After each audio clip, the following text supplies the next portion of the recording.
Әр үйге барып, мысық пен иттің чипін тексереді.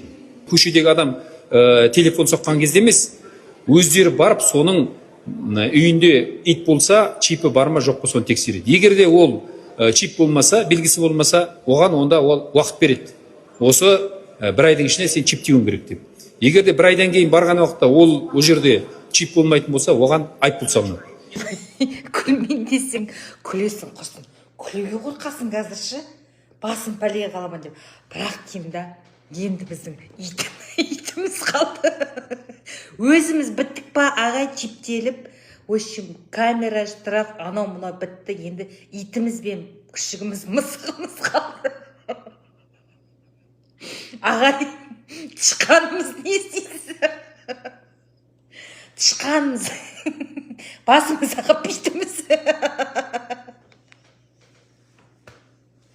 Соларға да чип сап кетсеңші. Шыбын, шіркей, бәрі бар.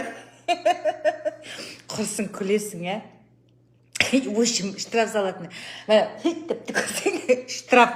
Боқтадың, штраф. Өшім, қолың терезеден шығардың. Штраф.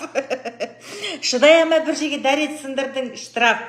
Енді итің мен мысығың чиптап, он чибі жоқ болса, штраф. Шыққаншы. Чиптелмеген, иесіз жануар болмау керек. Біз заңға жазып қойдық. Егер де чип болмаса, ол бұра қол есептеледі деп. Күлесің ба, жылайсың ба? Мен енді білгендеріңіз істей беріңіздер, ағай. Сіздер білесіздер. Ләппай ғапу етті, ғапу. Көндір, ә? Тиштік керек.